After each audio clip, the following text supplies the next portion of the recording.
Welcome to the arena. Today I want to go over 5 decks from commanders that were released this year that I have enjoyed, and 2 cards for each commander that I recommend to craft and play with. Starting number 5, we have Smeagol, the Helpful Guide. I love lands and I love stealing other people's lands. This card is number 5 on my ranking. I think it just gets a little clunky, I would say, maybe. Like you sometimes it feels like you're not getting any lands, or you're just getting all your opponent's lands and nothing to do with them. But I do enjoy playing this card. It kind of just fits my box. Kind of ticks my boxes. Now the 2 cards I recommend if you're gonna play this commander are 1, Rise of the Dark Realm. Put all creatures from all graveyards to battlefield under your control. This card is a game winner by itself in most decks that can play black cards. The reason it goes good with this deck is because you are milling your opponent, taking their lands, and hopefully you will be taking their creatures too with this card. So you will generally get the ramp up there and then also be able to steal their creatures. Second card, that's fun, Eldritch Pack. Target player draws X cards and loses X life, where X is the number of cards in their graveyard. If you can get Smeagol to go off and start milling your opponent, taking their lands, this card will kill your opponent and you will feel great. When you win with this card, when you win with one of these 2 cards, you understand why you play Magic the Gathering, and you understand why you splash green black. Why you splash the green to get big ramp, and you splash the black to play the big spells. Some noticeable players, that almost made the cut. Realm Breaker, Portal. Oops, no, I won't do this. Realm Breaker, Portal. Those 2 kind of made the cut. Finals Devastation and Torment Hellfire. Those were honorable mentions. I think those 4 right there are honorable mentions. On to the next one. For number 4, I have Voren. Not Voren and so, just Voren. This is a 3 generic for 2 green. Trample Reach from Voren. Enter the battlefield, search your library for up to 2 forest cards, reveal them, put them in your hand, and shuffle. Then for 6 and 2 green, exile Voren and return it to the battlefield, transfer it under its owner's control, activate only as a sorcery. Then you have the Grand Evolution, which states, mill 10 cards, put up to 2 creatures cards from among the mill cards onto the battlefield, and distribute 7 1/1 counters among any number of target creatures you control. Until the end of your turn, creatures you control gain 1. This creature fights target creature you don't control. Exile Grand Evolution, then return to the battlefield front face up. So I like this card. I enjoy this mono green commander. I like to just get the lands in my hands. Generally, you would get Gingerbread and Gate to Manabor. You could also get Lair. Oh no, you can't get Lair. I'm sorry. Those aren't forces. Yeah, so you usually get those too. Personally, I think when we get more force, I'm sure we're gonna get some more powerful forest cards in our deck to pull. But also, if you're playing more than one color, it's pretty much gonna fetch your forest with some dual lands. But anyways, besides the point, I like this card because I just like having all the Voren. I like the Predators. I mean, look, I even bought the Secret Lair at one point to get this card with the Predator text, just so I have it on my card too. I really need to get these arts upgraded. I do. Oh wait, play styles. Okay, I don't know what that changed, but anyways, continuing on. Yeah, no, Voren. Love them. Can't go wrong with them. Cards that go good with Voren. The Grey Henge. Yeah. Ulamog. Yeah. Verdant Rejuvenation. Oh yeah. Those would probably be my honorable mentions. Nissa, yeah, I like this with this one. Between getting the lands, doubling the counters, and tapping for so much mana, you just open up so many possibilities for big plays.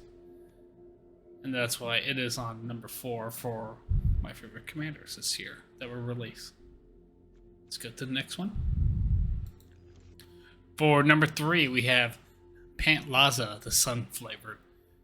For 2 generic and a red, green, white.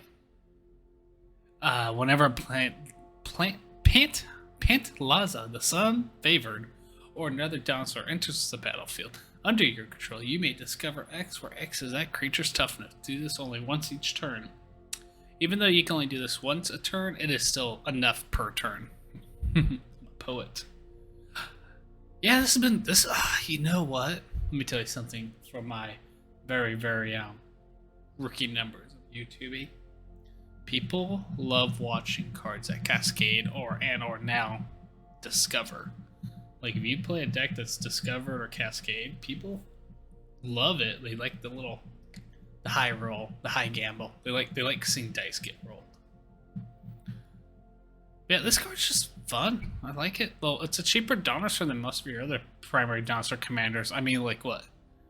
Gishrath, 5, 6, 7, 8. Zakama, 9. You know what I mean?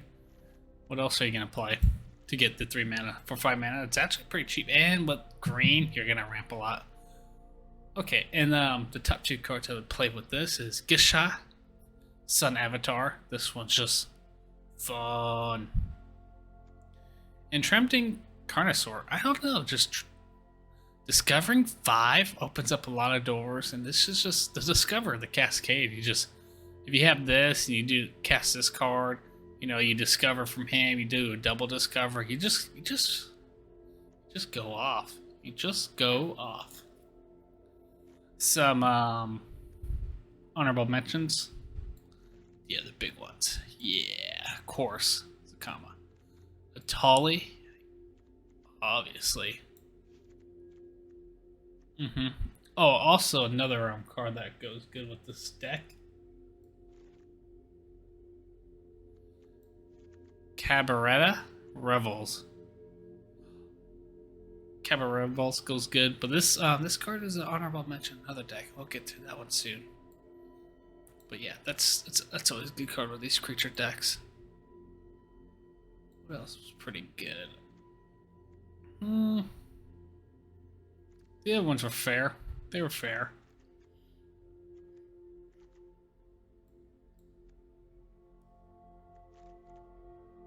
Yeah.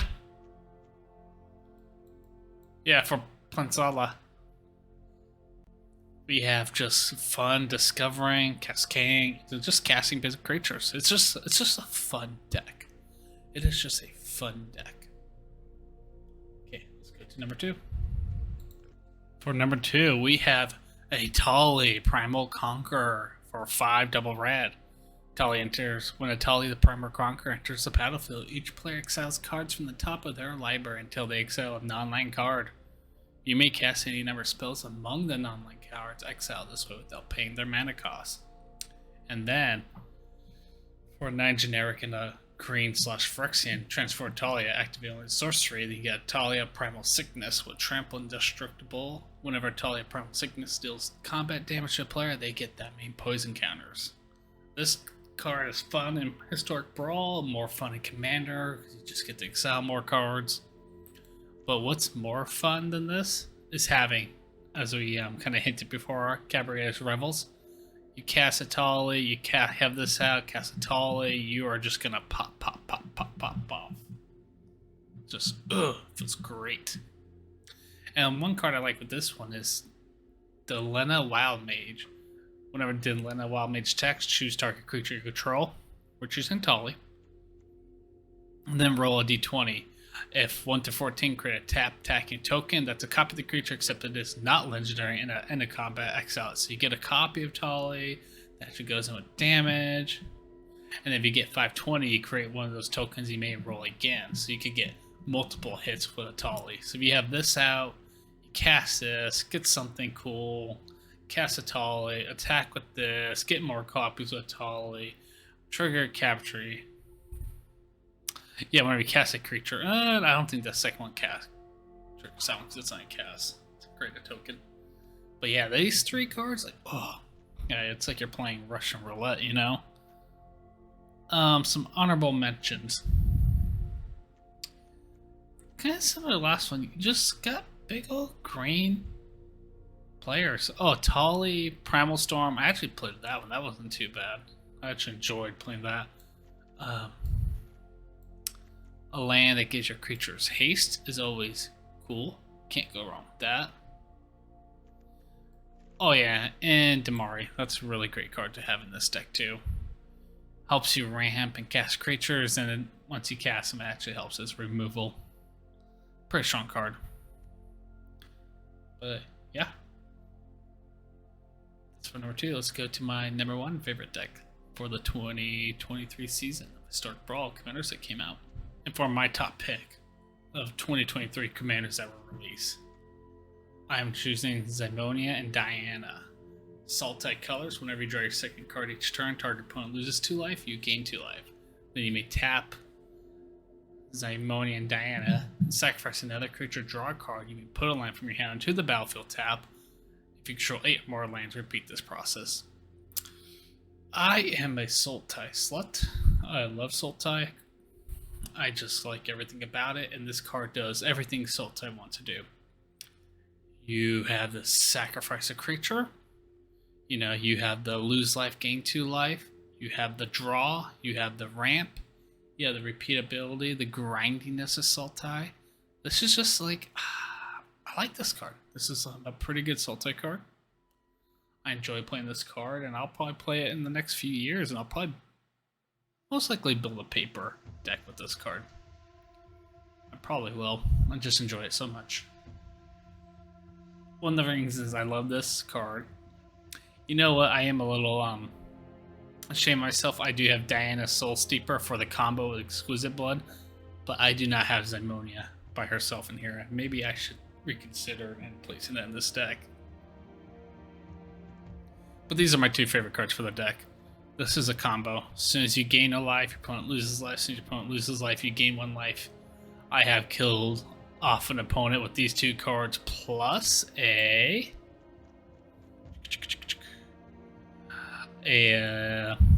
fetch line that gives you the 1 life. Yeah, killing your opponent when they drop a fetch line like that. Great. Some honorable mentions. Ultimatum Urgemite. If I could talk. Emergent Ultimatum. Love this card with most of my Sultai decks. I mean, if you can play it, why not?